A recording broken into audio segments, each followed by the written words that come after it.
pour vous les présenter. Bonjour. Benoît Serre, vous êtes le DRH de L'Oréal. France. Vous avez raison. Hein. Si je pouvais éviter d'avoir des emmerdes avec le DRH du groupe, ce serait pas mal. Vous n'avez pas la responsabilité de la culture sur les 90 000 personnes mondiales. Ça m'arrange. 15 000, c'est déjà pas mal. Et le vice-président délégué à la NDRH. Je ne vous présente pas L'Oréal, je pense que vous voyez. À vos côtés, Olivier Ramel. Bonjour à tous. CEO et fondateur de Kimono, une entreprise qui se présente comme culture designer et qui a pour mission de créer des cultures d'entreprise remarquables et actionnables. Et pour terminer, Félix Demons, Félix qui est le CEO et le fondateur de Vendredi, une start-up qui accompagne la transition sociale et environnementale des entreprises en permettant aux salariés de s'engager concrètement. Alors pourquoi on vous a invités tous les trois? Parce que vous avez des idées peut-être bien tranchées sur le sujet, des convictions. Et on a envie de vous entendre sur ce sujet bullshit or not bullshit, parce qu'après cette introduction philosophique, concrètement, la culture, à quoi ça ressemble? Vous avez tous bien un micro? Yes. Vous êtes prêts? On est bon. On est bon. Bon, je compte sur votre écoute attentive pour vous passer la parole. Hein. Je ne vais pas faire maîtresse d'école pour cette première table ronde, mais j'ai quand même envie de démarrer. Alors, c'est une question que je ne vous ai pas posée à tous, mais si vous deviez, là, pour nous donner la température, définir votre culture d'entreprise respective en 2 ou 3 mots, ce serait quoi? Alors, vraiment 2 ou 3 mots, hein, comme ça, pour nous lancer. Hein. Bah, vas-y. Est-ce que vous m'entendez ou pas? Faut que vous allumiez le micro. Ici, oui. Bonjour à toutes et tous. Merci beaucoup de me donner la parole de partager ce qu'on essaie de construire chez Vendredi. Alors, en 3 mots, je dirais organique, à impact, et ça fait 2, et c'est très bien. Mon cadre ne sert à rien. Yes, déjà, merci beaucoup pour l'organisation de cet événement. Nous, c'est un sujet qu'on attaque depuis 6 ans, dans lequel je suis passionné et inspiré, donc merci. Et de pouvoir répondre à cette question bullshit en not bullshit, j'espère qu'on va y arriver du meilleur possible, mieux que possible. Donc notre culture chez nous, chez Kimono, en 2 ou 3 mots, je dirais que le premier, c'est Luminous. Donc nous, on est là pour faire rayonner la culture des entreprises, et on est aussi Luminous chez nous, parce que pour ceux qui connaissent pas Kimono, je me permets un mini pitch. Donc on l'a dit, on design la culture des entreprises. Donc notre métier, c'est de la rendre tangible à travers différents produits, différents services. Donc on a commencé par l'habiller en faisant des vêtements, des objets personnalisés, puisqu'on part du principe que la culture d'une entreprise, c'est créé par le sentiment d'appartenance, et ça passe aussi par une unité visible. Ensuite, on a créé l'aménagement d'espaces de bureau. Donc on a habillé les murs, puisque sa culture, c'est aussi son environnement de travail. Ensuite, on a développé une méthodologie de conseil qui accompagne les dirigeants sur comment créer, formaliser, piloter sa culture. Et en dernier, la faire vivre, surtout post-Covid, en organisant des séminaires et des off-sites pour les entreprises. Donc ça, c'est ce qu'on fait. Et donc du coup, Luminous, parce que du coup, on fait rayonner la culture des boîtes, et nous, on fait rayonner aussi notre culture en nous-mêmes. Donc ça, c'est un mot assez fort. Et la deuxième, c'est intensité, puisqu'on a créé notre propre catégorie de marché, puisque on est sur le marché de la culture d'entreprise qui, je ne sais pas si c'est considéré comme un marché en tant que tel, on est en train de le faire, donc c'est intensité, puisqu'on a un rôle d'éducation. Ça fait 6 ans qu'on porte la parole sur ce sujet, donc c'est pour ça que je suis très content d'être là aujourd'hui. Donc voilà, c'est intense d'éduquer, d'avoir ce rôle d'ambassadeur, mais on sait que demain, c'est déjà le gros sujet du moment, donc on est à fond pour continuer. Donc c'est intense, mais on est content. Bon, Benoît, vous avez eu le temps de réfléchir en 3 mots? Non, mais c'est un peu différent, parce que L'Oréal, c'est une très vieille dame, 120 ans. Donc je vais m'appuyer sur 2 phrases. Quand vous entrez chez L'Oréal, vous les entendez très vite. Et une qui a été prononcée par Eugène Schweller, qui est le fondateur du groupe L'Oréal, et qui dit, alors à l'époque, donc il dit, une entreprise, ce ne sont pas des machines, mais des hommes. Maintenant, on dirait des hommes, des femmes. À l'époque, c'était assez révolutionnaire. Et une deuxième phrase qu'on entend et qui, je trouve, résume assez bien la culture de la maison, qui a été dite par François Dalle, qui a été un grand patron de L'Oréal, qui a succédé à Eugène Schweller, et qui avait dit il faut saisir ce qui commence. Voilà.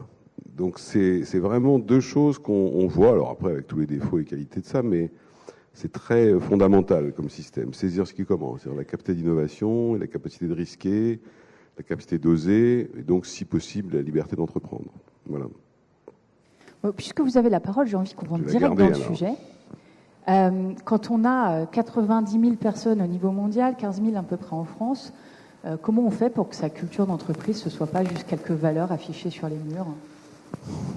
Vous savez, d'abord, je pense qu'il y a une espèce de logique commune et mondiale chez L'Oréal, ce qui ne signifie pas, parce que ce serait une erreur, qu'il n'y a pas des spécificités de pays. Il est évident que les États-Unis ne va pas fonctionner systématiquement ou strictement comme la France, le Brésil ou je ne sais pas quoi. Donc je ne suis pas certain qu'il faille courir après une culture commune. En revanche, il faut certainement essayer de fixer, et non pas figer, je vous ai bien entendu, un certain nombre de principes qui rendent l'entreprise perceptible. À la fois par les gens qui y sont, mais également par les gens qui les rencontrent. Moi, dans ma vieille carrière, parce que je suis très âgé, donc j'ai été longtemps chez Leroy Merlin, et l'idée du dirigeant de l'époque, qui était Damien Delphan, qui était un grand dirigeant, il expliquait que ce qu'il voulait, c'est qu'on reconnaisse à Leroy Merlin sans qu'il ait besoin de le dire. C'est-à-dire dans sa manière d'être, sa manière d'interagir avec des clients, sa manière de ceci. Et je trouve que c'est plutôt ça, la logique de culture d'entreprise. Après, l'environnement économique, la concurrence, la pression, les éléments divers et variés vont faire bouger. Mais en revanche, ce que je pense, c'est que si, et chez L'Oréal, c'est assez perceptible, et dans d'autres organisations aussi. Moi, j'ai toujours été dans des organisations qui avaient des cultures très fortes parce que c'était des entreprises qui avaient une personnalité un peu particulière. Parce que j'étais chez Leroy Merlin, après j'étais à la Massif, après j'étais chez L'Oréal, vous voyez, donc c'est comme des boîtes qui ont d'abord, il n'y a pas de turnover, donc les mecs, ils ont 40 ans de boîte, donc tout le monde a rencontré tout le monde, oui, bien sûr, tout le monde a rencontré tout le monde a rencontré tout le monde, donc certains disent que tout le monde a couché avec tout le monde, mais peu importe.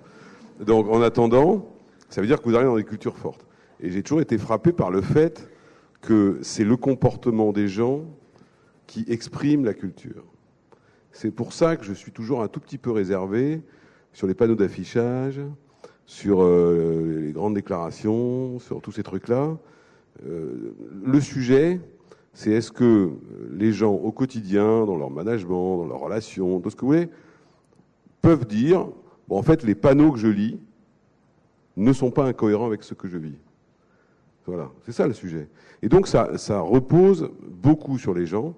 Moi j'ai vu je ne citerai pas de nom par charité chrétienne, on est dans une chapelle, donc j'ai vu des entreprises perdre totalement leur culture, tout simplement parce que le dirigeant avait changé. J'ai vraiment vu des dirigeants de boîtes de 100 000 ou 150 000 personnes qui peuvent vous faire bouger une boîte dans le bon sens ou dans le mauvais sens d'ailleurs, tout seul. Tout seul. Ça c'est extrêmement frappant. Donc c'est vraiment les gens qui fondent la culture d'entreprise. Moi je pense que l'entreprise c'est un être, c'est pas un être capable de penser, une entreprise. C'est l'ensemble qui pense, c'est les gens. Et par conséquent, j'ai toujours considéré que c'était ça. Et L'Oréal a une culture très forte, c'est très bien, mais elle repose quand même sur les gens qui la composent. C'est-à-dire que tout d'un coup, vous loupez dans les nominations, dans les dirigeants, dans les comportements, vous pouvez tout foutre par terre. Ça, c'est au collectif. Mais je peux vous dire qu'effectivement, sur les 90 000 du monde ou les 15 000 en France, il y a certainement des endroits où la culture L'Oréal ne vit pas parce que c'est pas le bon boss, quoi. Tout simplement. Alors ça se voit pas dans la masse, mais c'est pas la bonne personne, c'est pas le bon comportement. Donc il faut traquer ces comportements sans tomber dans l'évangélisation. Et ça, c'est dangereux. Et je trouve qu'il y a plusieurs remarques qui sont intéressantes dans ce C'est qu'on dit. Parce que quand moi j'ai dit organique, je pense que la culture, c'est un être vivant, l'entreprise qui est composée de ces femmes et ces hommes. Tout ne dépend pas des dirigeants. Je pense que la culture, elle peut aussi changer par le bas, par plein des acquisitions externes, beaucoup de recrutements d'un coup, alors que les dirigeants ne changent pas. Donc ça, il y a ce point-là. Et je trouve qu'il y a un équilibre qui est extrêmement difficile en tant que dirigeant, en tant que leader, c'est de se dire, en fait, il faut quand même figer des choses par moment, parce que il faut faire ce travail de se dire, on a des valeurs, il y a des principes d'action, et nous, on a essayé de les rendre extrêmement concrets chez Vendredi. On a pas mal évolué, on était une vingtaine il y a 1 an et demi, on est un peu plus de 50, et donc quand on a bien grandi, on a dit au bout de 6 mois de refaire ce travail sur la mission, quelles sont nos valeurs, et surtout après comment on descend dans des comportements et des principes d'action encouragés ou non encouragés en interne et en externe. Parce qu'on s'est vraiment dit, il faut que, en fait, soit cohérent avec ce qu'on fait, même en tant qu'entreprise, et comment on se comporte entre nous, puis avec les parties prenantes externes. Donc, on a quand même fait cet exercice qui ramène à des valeurs où on a essayé d'être poétique, parce que c'est important, la culture, et d'amener, en fait, d'inspirer les gens. Et après, du coup, ça amène à figer des choses, d'indiquer des comportements, et après, c'est de se dire comment, de ça au quotidien, on le rend très concret, je pense, et c'est là où il y a le challenge dans qui on recrute.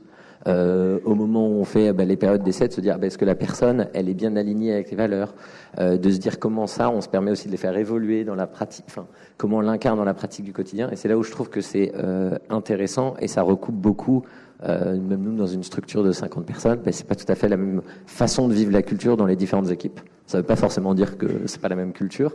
Et par moments, ça dévie un peu. Et là, ce qui est intéressant, c'est comment on prend les moyens d'action. Voilà. Merci. Justement, j'ai envie de te faire réagir, Olivier, parce que vous essayez de produire de la culture. J'ai envie de le dire comme ça. Donc, quelque part, de se dire, on arrive, il y a quelque chose, et puis on repart, il y a autre chose. Comment on fait pour produire une culture? Qui produit la culture? C'est une bonne question. Déjà, faut comprendre le principe de culture entreprise. Flora, tu nous as introduit tout ça. Tout le monde a compris que c'était important. Encore une fois, surtout post-Covid. Mais peu de gens savent pourquoi c'est important et pourquoi on le fait et pourquoi on le définit. Donc nous, on s'est amusé à déjà redéfinir le principe de culture entreprise. Parce que tu as beau lire pas mal de définitions, et je voyais que vous avez interrogé ChatGPT au-dessus tout à l'heure. On a beau le redire et le redire, mais on ne sait toujours pas. Donc nous, on l'a redéfini en 4 piliers, et en fait qui permet du coup de réussir à le voir de manière un peu plus concrète et de le travailler. Et donc ces 4 piliers, donc si on imagine 4 piliers d'une maison, d'un immeuble, peu importe votre structure, c'est aussi vous pouvez le voir comme un iceberg. Le premier, qui est bien immergé, c'est la raison d'être. Donc je crois qu'on en parle tout à l'heure. Donc la raison d'être, c'est le pourquoi de l'entreprise, pourquoi on se lève tous les matins, pourquoi les dirigeants font ce service, ce produit, pourquoi les équipes vous rejoignent, etc. Ensuite, il y a le système de valeurs. Nous, on dit que c'est un système puisque, justement, pour éviter les valeurs bullshit qui sont affichées sur un mur, elles doivent être connectées, complémentaires, uniques, authentiques, et donc elles doivent marcher comme un système. Et comme tu disais, je pense que la culture, c'est des cycles. Donc aujourd'hui, nous, on a 6 ans, on est passé par 3 cycles de culture, et donc du coup, il faut savoir se remettre en question. Et donc du coup, ce système permet de dire est-ce que cette valeur elle est toujours cohérente, et si on en enlève une, on change le système complètement. Et nous, on l'a déjà fait 3 fois chez nous, et c'est sain, ça permet d'évoluer. Donc ça, c'est le deuxième pilier. Le troisième, c'est ce que beaucoup de personnes appellent la marque employeur, c'est le pilier identité, donc c'est la face visible de l'iceberg. Et le problème, c'est qu'on pense aussi que la culture, ce n'est que la marque employeur, donc c'est que la façade et la vitrine de l'entreprise. Et c'est ce qui fait que on est très attiré, puisque aussi l'impact de la culture d'entreprise, c'est quand même d'attirer des talents. Et du coup, on est attiré, on rentre, et en fait, on se rend compte que c'est toxique, comme tu le partageais tout à l'heure. Et donc, du coup, on s'en va, et qui fait le turnover, etc. Donc ça, c'est le pilier identité. Donc c'est la personnalité de l'entreprise, ce qui rend visible et toutes les actions tangibles de la culture. Et le dernier, on en parlait aussi tout à l'heure, c'est les rituels. C'est comment on la fait vivre. Donc en fait, déjà, en prenant en compte que ces 4 piliers, il faut les travailler un par un avec toute la boîte. Donc la question, c'est de dire qui fait, comment on fait. Je pense que déjà, en fonction des détails, c'est les dirigeants qui vont donner le ton, forcément, puisque la culture est liée à la stratégie. On pense souvent que la culture vient après le business. On va penser à faire son business plan en premier, faire sa stratégie, ses clients. Certes, c'est important, mais nous, on lie directement la culture avec la rentabilité, le succès d'une entreprise. On a un mot qu'on aime bien, c'est culture to cash. C'est-à-dire que ta culture, sachant que c'est ta colonne vertébrale de ton entreprise, va avoir de l'impact sur ton expérience client, puisque du coup, vous allez avoir une certaine manière de piloter vos clients, va avoir de l'impact sur la réussite et l'attractivité de nouveaux clients également. Et donc du coup, elle doit être co-créée. Elle doit être co-créée entre des cultures ambassadeurs, donc ça peut être des fondateurs au début, des dirigeants, des équipes RH, des équipes people, ou juste des personnes ultra impliquées dans l'entreprise. Et derrière, il faut surtout pas éviter le côté top-down. Et je pense qu'il s'est passé. Alors, j'ai pas une très grande carrière encore, mais ça va venir. Mais depuis, moi, ce que je remarque, c'est que les Américains, donc les boîtes américaines, ont compris que la culture était un enjeu majeur pour le succès de leur entreprise. les grands groupes européens se sont dit c'est génial, on va faire pareil, sauf qu'on a oublié de l'appliquer dans l'entreprise. Donc on a mis ces fameuses valeurs sur un mur. Ce qui a fait que du coup, ça a créé cet effet top-down où la plupart, en tout cas ma génération, en école, en université ou autre, l'image que j'en avais, c'était oui, c'est bullshit, ça sert à rien. Ce qui se passe, c'est que les entreprises qui ont compris qu'il faut co-créer avec ces équipes et donner le ton, c'est beaucoup plus efficace. Donc Alors justement, on parle d'ambassadeurs, par exemple. Moi, je serais curieuse. On s'est demandé comment on incarne une culture, comment on la fait vivre avec 120 ans d'histoire. Qu'est-ce qui a marché? Est-ce que vous avez des ambassadeurs de culture? Oui, chez on a lancé un programme d'ambassadeurs finalement assez récemment, parce que aujourd'hui, il faut être honnête, une entreprise ne contrôle absolument plus sa communication. Notamment sa marque employeur, tout ça, c'est un peu, pour prendre le terme, c'est un peu bullshit. Ce que je veux dire par là, c'est que je vois dans les petites, les grandes et moyennes, vous recrutez quelqu'un, vous rencontrez un candidat, vous pouvez lui raconter que tout est formidable. Enfin, il a 10 000 manières de s'assurer que c'est pas vrai. Donc, dire par là, c'est que la logique d'ambassadeur, c'est que vos meilleurs vecteurs ou crédibles d'image ou de réalité vécue, c'est quand même vos équipes, quoi. Si jamais vous commencez à raconter des tas de trucs, ça marche pas. Ce qui pour une boîte de marketing est toujours extrêmement perturbant. Donc ça c'est la première chose. Donc on a un programme d'ambassadeur qui marche vraiment très bien. La deuxième chose, mais je rejoins un peu sur ce qui vient d'être dit, c'est-à-dire que moi ce qui me frappe, c'est la culture entreprise, c'est ce qui apparaît quand ça va pas. Autrement dit, c'est la manière de réagir d'une entreprise. Quand tout va bien, à la limite, la culture entreprise, bon, ça tourne, quoi. Mais quand ça va pas, quand vous avez, je sais pas quoi, un problème, quel qu'il soit, économique, quand tout d'un coup le résultat s'écroule, c'est là où vous mesurez la solidité de votre culture d'entreprise et sa réalité. Vous vous souvenez peut-être, il y a quelques années, il y avait un professeur de SCP qui s'appelait Isaac Getz, qui avait développé la fameuse entreprise libérée, sur laquelle j'ai toujours été un petit peu dubitatif, mais pourquoi pas.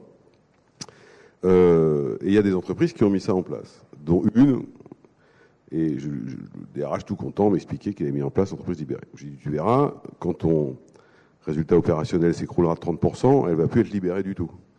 Ça n'a pas loupé. Malheureusement pour lui, effectivement, il y a eu un problème. Finalement, cette boîte va très bien aujourd'hui.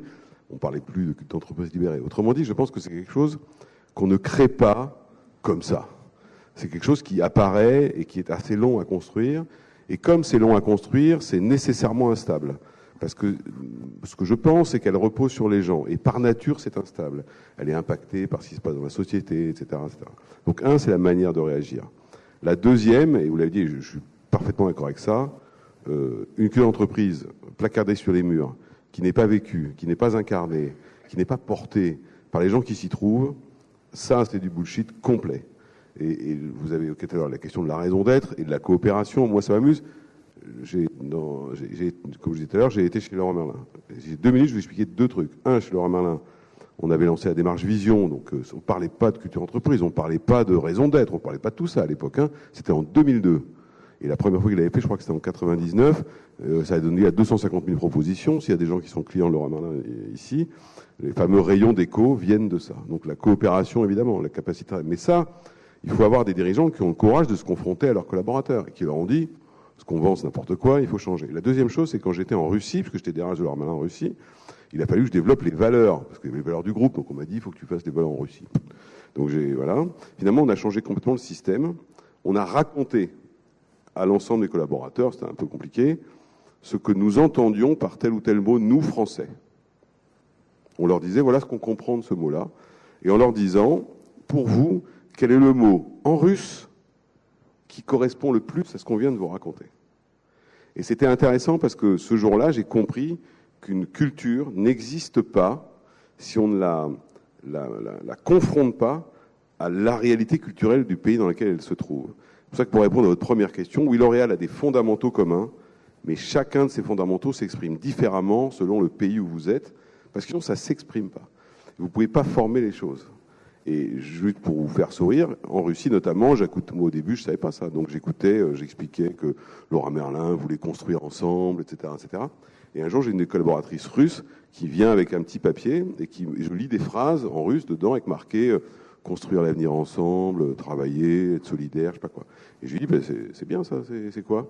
Elle m'a dit, c'est le manifeste du Parti communiste de 1970. Et donc, j'ai compris ce jour-là que ce qu'on leur racontait, en fait, les renvoyait à ce qu'ils savaient déjà et ça n'avait pas super bien marché quand même. Et du coup, je racontais ça à Gérard Mullier et il m'a dit, tu es en train de m'expliquer que le groupe que j'ai créé, c'est du communisme qui a fonctionné. Voilà. Merci. Alors, à travers, donc, on voit à travers votre témoignage que la culture ne peut pas s'incarner, s'enraciner, pour reprendre les termes de Flora, de la même manière partout. On a évoqué vision avant raison d'être, etc. C'est quand même un grand sujet depuis quelques années, la raison d'être. Et puis il y a plein de boîtes qui ont investi beaucoup d'argent pour formuler ça de la meilleure manière qui soit. Et ça a donné un petit peu cet effet bullshit parfois. Du coup, ouais, bah d'accord. Du coup, concrètement, voilà. C'est toujours une question de curseur, je crois. Il est où le bon curseur sur la raison d'être? Félix, toi, tu as des convictions sur ces sujets. Tu t'es défini comme une boîte à impact. Est-ce qu'il faut ou pas une raison d'être? Comment ça se vit dans la culture? Est-ce que vous m'entendez? Oui, parfait. Je répondrai juste à la question. Juste après, je trouve qu'il y a quelque chose d'intéressant dans ce que tu as partagé, où moi je serais un peu plus radical sur est-ce que la culture et la stratégie, qu'est-ce qui est prioritaire? Je pense que la culture, elle précède. Et en fait, dans une entreprise, moi j'aimais beaucoup, j'avais rencontré Martin Serralta, qui est un DRH de Danone, dit en fait, la culture, elle fait qu'une bouchée de la stratégie. Et après, soit, si on veut changer de stratégie, il faut changer la culture, ce qui était un peu évoqué en filigrane. Et je pense que c'est pour ça, quand on se demande est-ce que c'est du bullshit, est-ce qu'on peut faire de la communication, en fait, on peut pas habiller et masquer une culture, parce qu'en fait, c'est ce qui transparaît de partout, et c'est le côté naturel.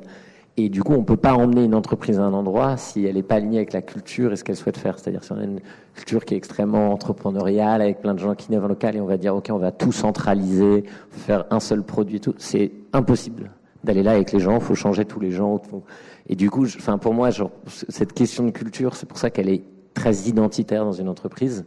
Et après, sur la question de la raison d'être, en fait, je pense qu'il y a deux écueils. Et ça reviendra à cette question de la culture. C'est nous, chez Vendredi, par rapport à ce qu'on fait, on permet à...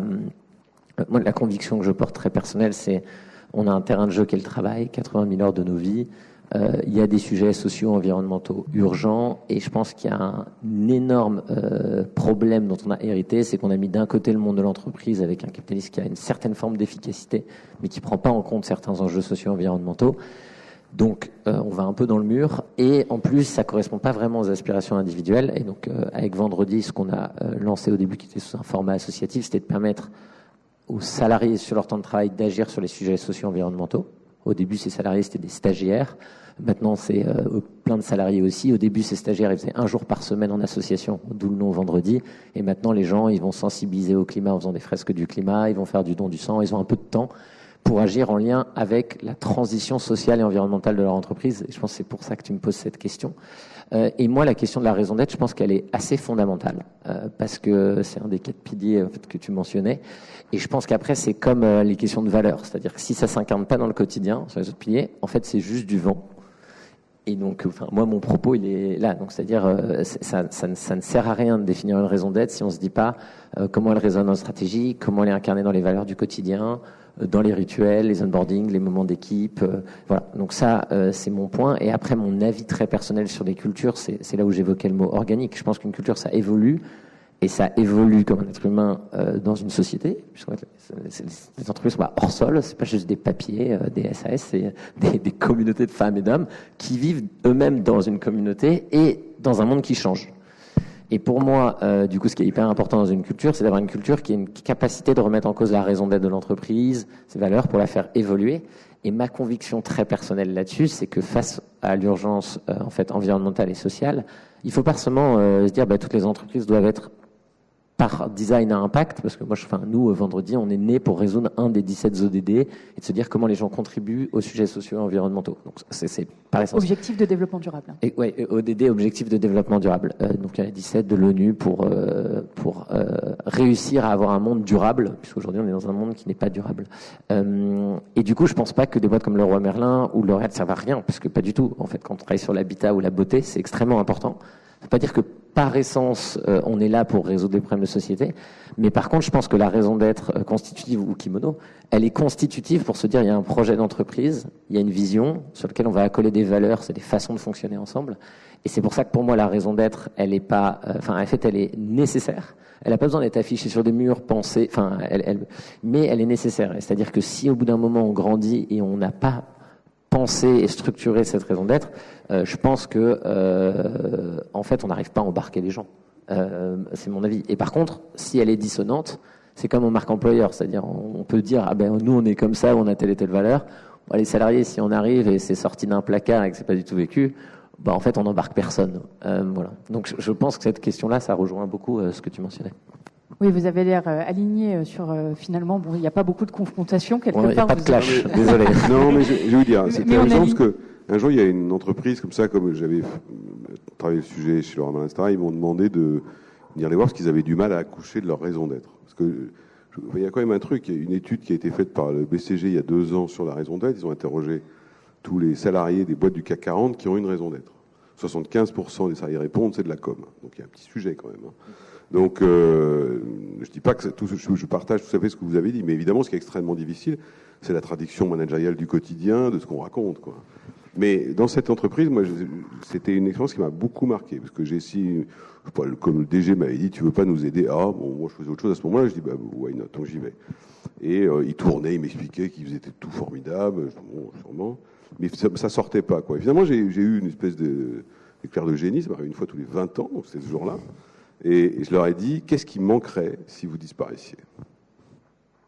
Et en fait, ils ont détecté leur raison d'être comme ça. Et je pense que c'est vraiment intéressant, cette approche. Parce que justement, vous avez raison, tout ce que tu dis, développement durable, ça, aujourd'hui tout le monde le fait, tout le monde le dit en tout cas. Je dis pas que tout le monde le fait. Non, mais c'est comme diversité, machin. Tout le monde le dit. Je dis pas que tout le monde le fait, mais tout le monde le dit. Mais ce qui est intéressant, c'est de dire aux gens, et je pense que c'est une manière de remettre en cause sa pop culture entreprise ou sa propre raison d'être, de dire, et si on disparaissait, qu'est-ce qui manquerait? Eh ben, je peux vous dire qu'il y a un certain nombre de boîtes, si elles disparaissaient, il ne manquerait rien. Mais ce qui est intéressant sur ce point-là, c'est vraiment la notion de la vision. Donc en fait, qu'est-ce qu'on souhaite apporter au monde? Voilà. Et après, une fois que cette vision est accomplie, on peut disparaître en tant que projet, puisqu'en fait, on a réalisé, et c'est ça qui permet d'embarquer les gens. Et après, le comment on le fait, c'est les valeurs, et qui sont parce qu'on peut avoir une vision et dans la pratique, pas du tout, vouloir le faire avec différentes personnes. Ouais. Moi, je me note cette question. Qu'est-ce qui se passerait, qu'est-ce qui manquerait si on disparaissait? Pour conclure, Olivier, vous avez démarré chez Kimono. Moi, je vous ai connu comme ça. D'ailleurs, on est client, on a des suites faits par Kimono avec écrit So Many Ways. Vous avez démarré par l'objet de communication, quelque part. Pour conclure, un dernier mot, est-ce qu'il faut quand même communiquer? Et si oui, comment? Et pourquoi? Bien sûr, c'est évident. On pense souvent que la culture, on dit souvent encore, j'entends culture interne, donc c'est mot à bannir. Une culture, elle est autant interne que externe, et une culture, elle implique autant vos équipes, vos salariés, que vos partenaires, vos fournisseurs et votre communauté. Donc oui, il faut communiquer. Il y a pas mal de leviers, donc dans le titre, on parle du Culture Book aussi, qui est un peu la Bible de votre culture, qui du coup ne doit pas rester dans les tiroirs, mais qui doit bien évidemment se faire vivre. Clairement, il faut communiquer, c'est évident. Je pense qu'il y a plein de leviers. Il faut analyser le fait que déjà communiquer sur sa culture, c'est faire vivre avec les rituels, on a dit. Donc communiquer sur son process d'onboarding, communiquer sur tous les process internes, la vie, mettre en avant ses équipes, etc. Mais ça, vous le savez tous. Et c'est moi ce que j'aime bien, c'est le comique de répétition. En fait, je me suis rendu compte en tant que CEO, nous on est 60 et en ayant vécu plusieurs cycles de culture, on est dans la transmission en permanence et on pense toujours que c'est acquis. Mais parce que toi, c'est ton sujet du quotidien. En fait, il faut répéter, et il n'y a rien de mieux que l'exemple. Et donc l'exemple interne comme externe, tu peux l'illustrer. Et ça fait plein de sujets de communication en fait. Tu crées une ligne éditoriale au final des sujets de communication quotidien. Donc il faut communiquer tout le temps et répéter de manière différente avec d'autres exemples. La pédagogie passe par la répétition. Merci messieurs pour vos témoignages. Merci beaucoup.